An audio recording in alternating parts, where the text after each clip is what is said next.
Welcome, everybody, to the IIFX Nosebleed Section podcast. A very special topic today for us as we look at the fan journey and its impact. And the topic today is betting on integrity, protecting the future of sports. We have two outstanding guests today.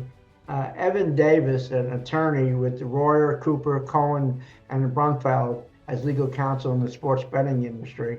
And of course, we have Dan Trolano, who's with the IC 360 group. So, Evan, tell the folks a little bit about you and what your role is in the sports betting industry. Absolutely. And Lou, thanks so much for having me on here. I've been in the sports betting industry for about 10 years, and the gaming industry for about 10 years. I was the general counsel for a casino property in Philadelphia, Pennsylvania, when sports betting became legal, and helped get that off the ground and launching that. I've served for 2 years in a business advisory role, helping companies navigate the commercial side of sports wagering. And then most recently was deputy general counsel for Penn Entertainment, which at the time had the Barstool Sportsbook, now the ESPN Bet platform, and did a lot of work with those folks, both on the commercial, the legal, regulatory side of that as well. Now I'm in private practice and similarly helping companies navigate this space. Companies that are both directly tied into the sports betting world, and also those that are perhaps adjacent to it, and looking to do business within it, whether those be sports teams, leagues, technology companies, you name it. So thrilled to be here and talk about what's a very important topic in this space. Thanks so much for being on the podcast. And Dan, we met a couple of years ago and kind of followed your career a little bit. And we're really, really fortunate to have you here today. So tell the folks a little bit about you. It was good to see you again, and thank you again. And Evan, good to be on here with you today to talk about a really, really important topic. Born and raised in New Jersey, and I am a person who's also been in the industry now, coming up on 10 years. However, my path is a little bit different. I'm a person in long-term recovery, and I had a problematic relationship with gambling, and that's the way I describe it. You know, it wasn't healthy for me. And as an athlete in high school with hopes to go play professional baseball or college D1. That was derailed by rotator cuff injury. Ended up working in New York City for years and as a financial planner with Goldman Sachs, and unfortunately was downtown on September 11th. And when September 11th hit, it had a massive impact in my life. And I ended up losing about a dozen friends that day. And it set me off on a really long, prolonged 8.5 year run of gambling where I was just gambling every day. So it wasn't healthy for me. And it ultimately led me to make a lot of bad decisions in my life. And it's very public, the work that I do. And I ended up losing my freedom for about 4.5 years. And when I came out of prison in 2015-ish, 2016, on supervised release, I knew I needed to do something different with my life. And saw a job opening, saw an opportunity to kind of give back and start speaking to people who had gambling problems. And that's kind of the path that I went on. And fast forward to today, we provide education to leagues, to associations. We work with regulators, legislators, law enforcement to provide education and also monitor the integrity of sport with IC 360. So I run the education division in North America and have the privilege of working with a lot of great people and meeting great folks like yourself, Lou. That's for sure. And thank you to both of you for a nice introduction. The topic being today's topic, betting on integrity for the protection of sports.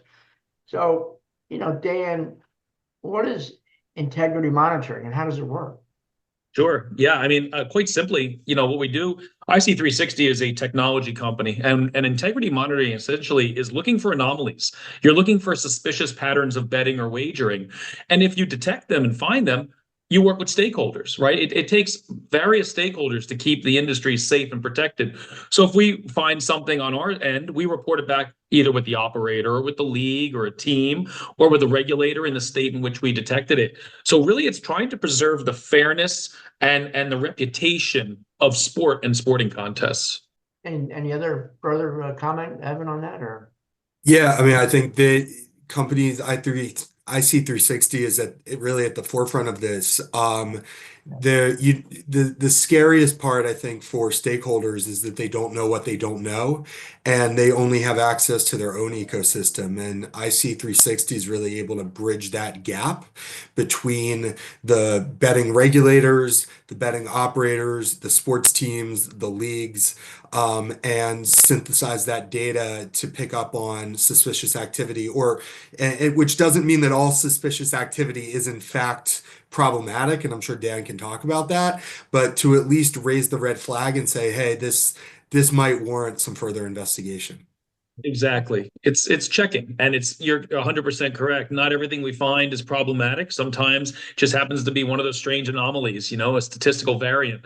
But it's good to have a company like ours looking Overwatch to say, okay, hey, there's something here we want to investigate just a little bit deeper, because it helps reinforce confidence. We don't want consumer confidence to go down the tubes at a time when sports is growing and the market is just blossoming.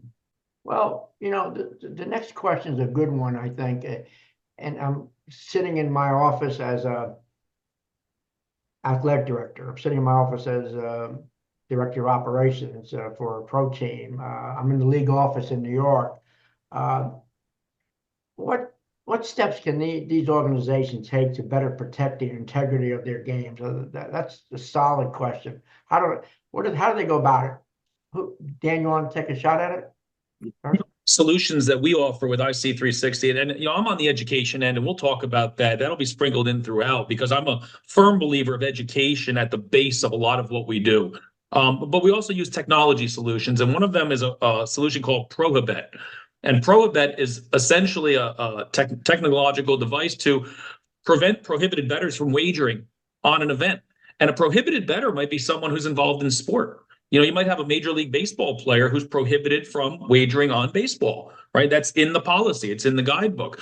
So we want to ensure, whether it's NCAA or MLB or any other league, that the individuals participating in that league are not betting on their own sport or other sports as, run through the rule books of that organization. And that's something we can do real time. We have the ability to stop someone from creating accounts at times, or to flag that someone who's not supposed to be wagering is trying to place a bet. And that comes back to the ecosystem that Evan described. We can now bridge that gap between the team, the league, the operator, et cetera, and try to help prevent a worse situation from occurring. Yeah, and hearkening back to what I said earlier, everyone doesn't know what they don't know, and the betting operators, for example, may not know who is a prohibited bettor. If a world famous athlete registers an account, that's going to set off flags, right? And the betting operators know who star baseball and football players are. But they may not know who an assistant athletic trainer is for an NCAA institution, right? These aren't household names. And so in part, it's having an ecosystem where that information is available to all of the necessary stakeholders. Because for those individuals, some of this absolutely, as Dan said, comes down to education. I think a lot of these sort of betting missteps or integrity missteps are often unintentional. It's people that may not realize that they're restricted. Perhaps they're betting on something that's within their sport, but it's a different league. Whether that's soccer leagues are worldwide. So you might be involved in one league, but have nothing to do with another. What are the rules if you're an NCAA athlete betting on other NCAA sports other than your own, betting on professional sport? So I think a lot of this comes down to educating people, but not just sort of checking the boxes and saying, oh, we talked to you, you signed a document, but really educating people and making sure they understand it, and then making sure that the ecosystem at large is aware of who is in it and who needs to be restricted from what. Dan, that leads right into education. So I own a team, or I'm in the league office. What kind of services are available for educating today? Yeah, and the services vary. We can tailor services to the needs of the team or the league, or the organization. And we can do that either digitally, delivering something via a platform or an LMS, or we prefer to do things live and in person. That's where you have the most effective storytelling. You get the greatest response, you get the best engagement, but to do that at scale is very difficult, right? So it's a balance of efficiency and effectiveness. What we also realize is not just reinstating the rules, but something that's critical with education. People tend to find it very attractive to do something you tell them not to do. Don't touch this plate, and then somebody touches the plate, right? I just said don't do it. So it's more about helping people explore their relationship with gambling. And that's a critical phrase that we use a lot of time because, when you're talking with athletes or college kids, they understand education around alcohol and cannabis and cigarettes. That stuff is ingrained in high school, but there's no discussion around gambling at that age. So we're really helping people explore their relationship with gambling, what makes them vulnerable, impact on mental health, why athletes themselves are a little more likely. They have some certain personality traits that lend themselves to addiction. And then how do you navigate the world, what to avoid, and some of the other unintended consequences of sports betting expansion we're seeing is threats to athletes and coaches and requests for inside information. And both of them kind of chomp at the integrity of sport betting. Yeah, and I would add to that also, what is gambling, which is something that I think oftentimes is underappreciated by everyone, but certainly by athletes. Is betting my friend there's a friendly rivalry going on, betting with my teammates on who's going to score the most points, is daily fantasy sport. All of these things are not necessarily front of mind. And again, I think that some people engage in these activities and looking back on it, they would say, I was stupid, I should have known better. But they truly are doing some of this unintentionally. And it's just, Dan said it well, and I would say it equally being just making this front of mind and thinking before you act. Yeah, it's funny, Evan. I was at a school in the Midwest, and some of the student athletes, they get there as freshmen, and they have daily fantasy sports accounts that they didn't shut down before joining the team. They're 18 years old, so they're playing legally, and they're like, "Oh my goodness, I didn't even think about that." And then you also have some that ask the question, they're like, "Well, what's wrong with me betting on my own performance? If I want to score a lot of points, so I'm going to try to do that." You can't do it. Player props, another big issue in the marketplace. Well, you lead me to another good question is are the integrity issues different in collegiate level versus pros? That's a good question. That's a tough one. Evan, you want to check? What is the difference? Go ahead, Evan. Well, I would say, I think one of the key differences, there are a few differences, and it's more on the athlete than the sport. These collegiate athletes are younger. They're perhaps a bit more naive. Many of them may not be 21. And they don't have the same levels of education. In professional sports, you have the players associations, you have, all sorts of other resources that college athletic departments don't necessarily all have at their disposal. So I think that delivering the message, obviously, college athletes, now with NIL, some of them are compensated, but a lot of them are not. And so they might be looking at betting as an additional revenue stream. Oh, when I was a senior in high school, I won $1,000 playing DFS. I'm going to keep doing that. So I think that the differences in large part lie with the athletes more so than the sports themselves. Yeah, and the age of athlete does matter. I agree with you, Evan. You have young college age individuals. Brain development doesn't finish until late 20s. And the piece that develops last is the prefrontal cortex right here. And that's the decision-making piece. And that's the piece that says, yes, this is a good idea, or no, this isn't a good idea. And when you have young emerging adults maybe getting money for the first time, if they're getting an NIL deal of any size or scope, there's the potential that people will try to compromise young athletes. So if someone's looking for inside information, they're heavy users of Instagram, of social media. So the access to the athlete has never been, I mean, it's never been greater than it is now. I mean, people can access and find student athletes fairly easily. And so the integrity issues there are concerning, but also the NCAA's rules are you cannot wager on anything for which there's a path to professionalism or for which the NCAA conducts a championship. You go to the leagues, the pro leagues, their rules are different. So it's more restrictive at the NCAA level, which some could argue could say, okay, well, now they can't do anything pretty much in sports betting. So it makes it more open for potential harm on illegal wagering. So yeah, and the one other thing I'd add is I think professional athletes, look, are still people who live in the world and go grocery shopping and do other things like that. But in the college environment, you're this is a campus-centric environment oftentimes with classes that are taking place. Colleges are even college athletes are student athletes and they're more than just athletes. And so not all integrity issues are necessarily just a college athlete, betting on his own sport or something like that. It could be that somebody shows up to class wearing a leg brace and, now that's information that's out there. And is it public information? Is it not? How is that being disseminated? What's happening to betting lines? And that's where companies like IC360 can be involved and pick up on anomalies that may not even be due to anyone's nefarious activity. It's just here's information that's out there, but it's really only out there if you happen to be in, Bio 101 at the University of whatever, right? Because you saw this with your own eyes. So there's a lot of nuances that go into it beyond just the obvious.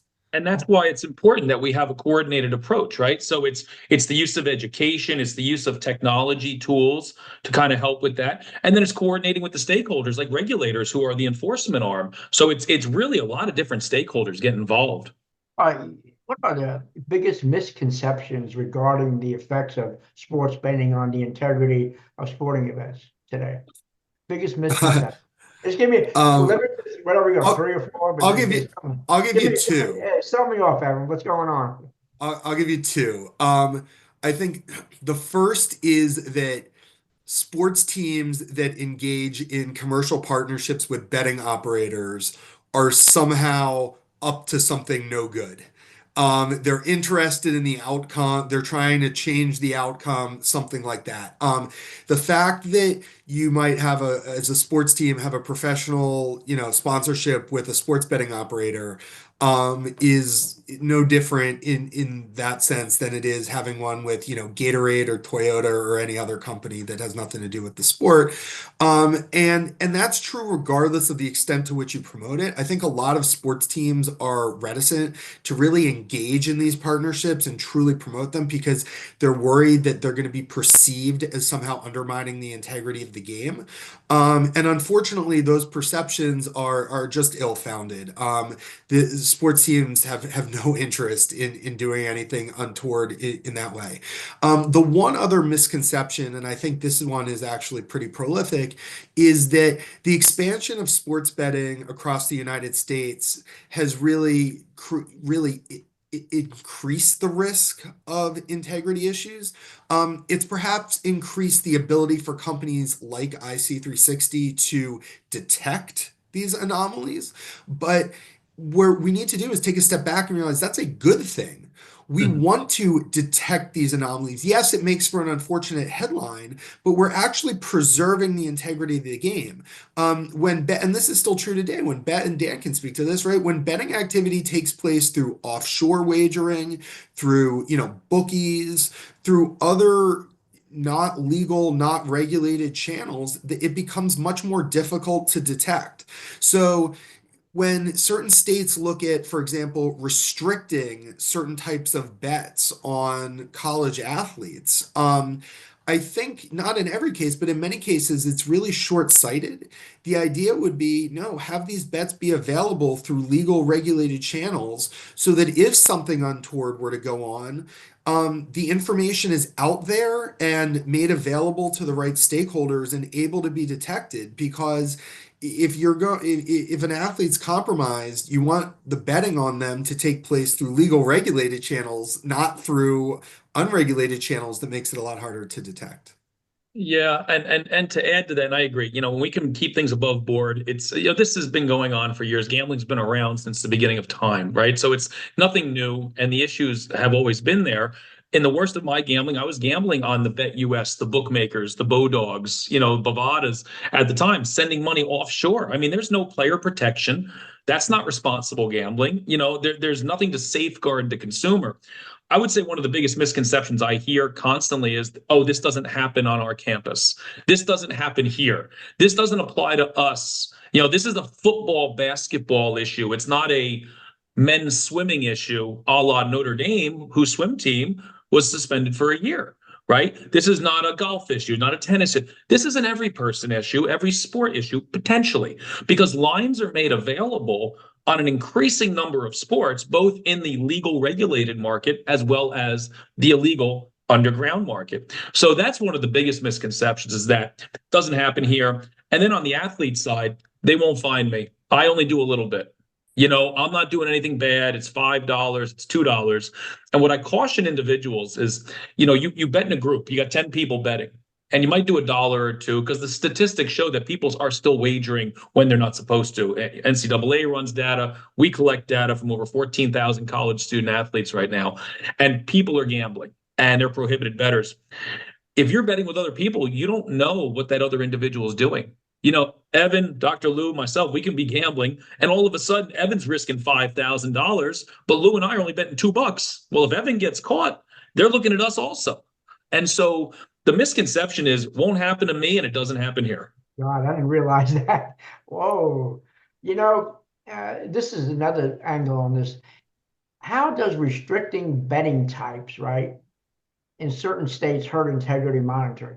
We haven't touched on this before, because it pushes it back to the illegal offshore market. And when we can leverage some of our technology, we're leveraging it and partnering with the legal regulated sports books and operators. So if we're working with them and we have great partnerships that continue to grow, it allows us to continue to get more data, do more account checks to make sure everything's above board. If we push it to the unregulated market offshore, we can't test it. We don't know. And that's one of the fears, is that we bring things back down to the underground market. And I know that's what everyone was kind of discussing before too. Yeah, absolutely. I mean, the way I phrase it is that the alternative to having legal regulated betting, whether it's in its entirety in a certain state or on a specific market, a specific player market, the alternative to that is not to not have it. The alternative to that is that it will occur in underground channels or in unregulated channels. And so I think if you phrase the inflection point that way, all of a sudden stakeholders, be they athletic directors, team and league executives, would have a very different view on what their preference is. Because if you say, hey, in this state, you cannot bet on in-state college teams, if you're a student on that campus, you're still going to do it. You're just going to do it in a way that's harder to detect. And other thing, and you're going to do it in a way, as Dan touched on, that doesn't have player protections, that might allow you to bet on credit and use money that you don't have. I mean, there are a number of reasons why that is a far less preferable outcome. And perhaps another misconception is not just, oh, it doesn't happen here, but like, oh, if it's not legal, it doesn't happen. I mean, as Dan said, this has been going on for a long, long time. And the legalization of it is not suddenly made this an issue out of something that wasn't previously. This has always been an issue, and the legal regulated system should be looked at as helping to solve some of the peripheral problems that come out of it. Very well said. Evan, the integrity concerns that we're facing in the United States, is it different in Europe or rest of the world? Are we different? So this is what I think a lot of Americans don't necessarily appreciate, right? So first of all, we've had sports betting in the United States in Nevada for a long time, legal regulated sports betting in sports books in Nevada for a long time. So sports betting is not something that's new to the US, but it's certainly not new to the world.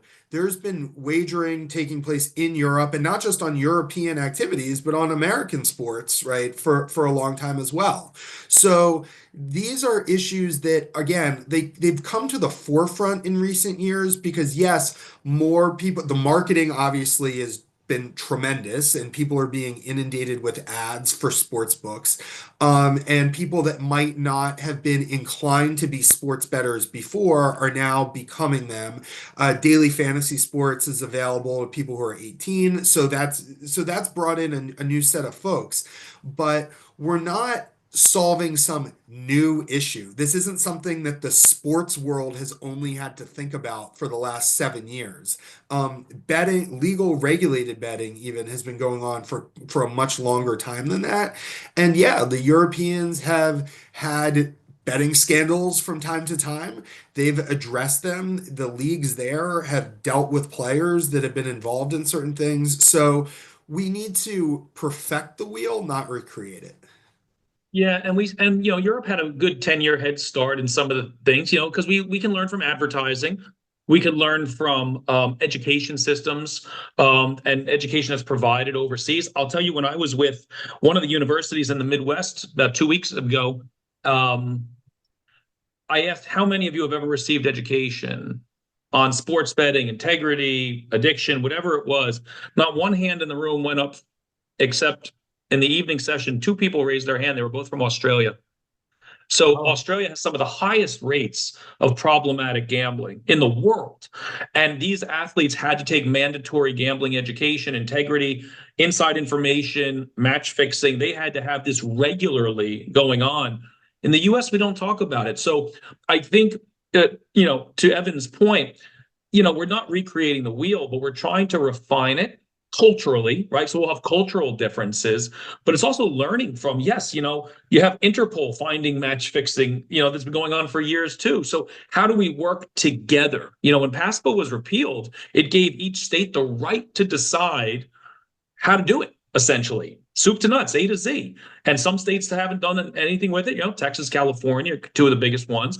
And other states like New Jersey, where I'm from, dove headfirst right in there. And so it creates this interesting dynamic of states' rights, but now that means, even more importantly, we have to work together and learn best practices from each other, and also try to learn from best practices from overseas. So not recreating the wheel, but just refining it.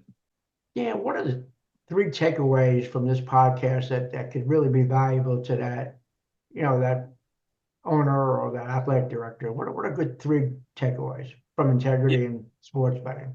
Yeah, great question. 3 takeaways is that sports betting is only going to grow, and it's going to grow wide across multiple sports, and it's going to grow deeper. So the width and the breadth of sports gambling continues to grow across the country.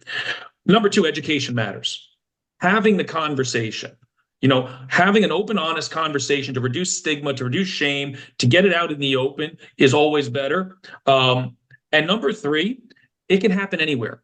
If you think it's not going to happen with you at your campus or in your neighborhood or within your family, at any point in time, someone could be compromised, or someone might choose to make a bad decision, wager on something they're not supposed to. And just know that between those 3 things, that this is a topic that needs to be front of mind. To Evan's point, it needs to be front of mind. And podcasts like this help to bring it to front of mind, because if I'm an athletic director, if I'm a coach, if I'm someone involved with sports, this is on my mind almost every day, especially around March Madness time, which comes up, Super Bowl, big events, but also the every night, Tuesday night, West Coast mid-major basketball, hockey, football game.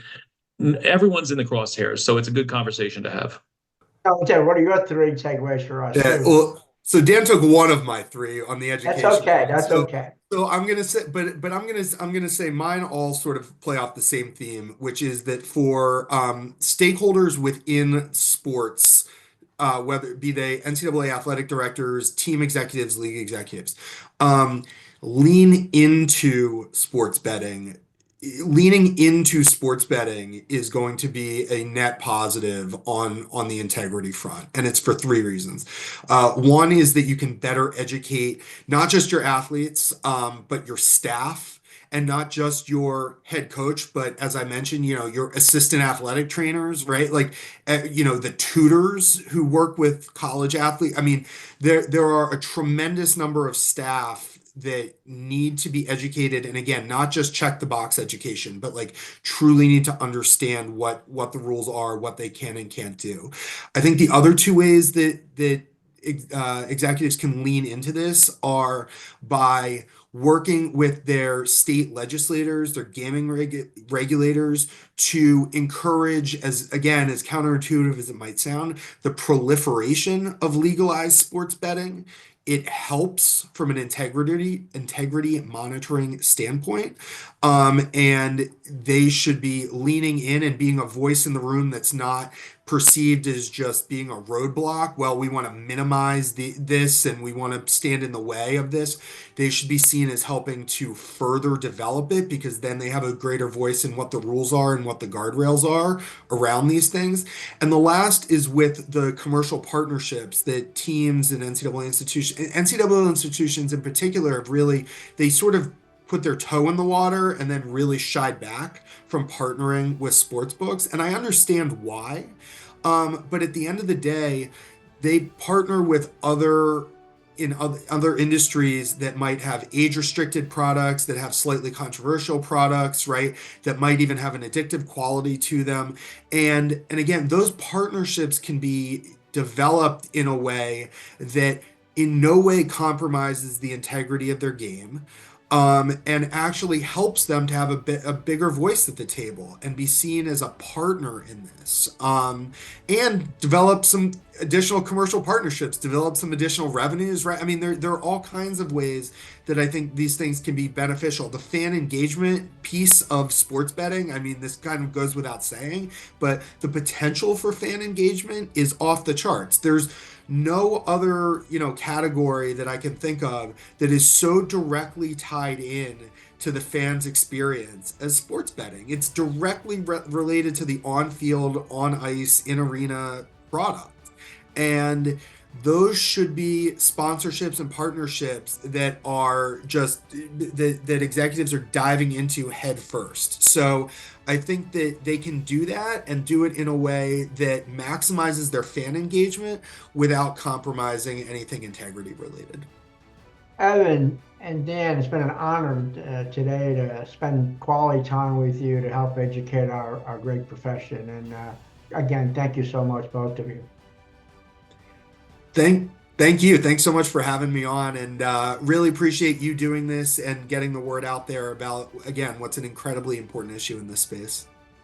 Great. Thank you, Lou. Appreciate Thanks, you and your Dan. time. It's good to see you again. Thanks.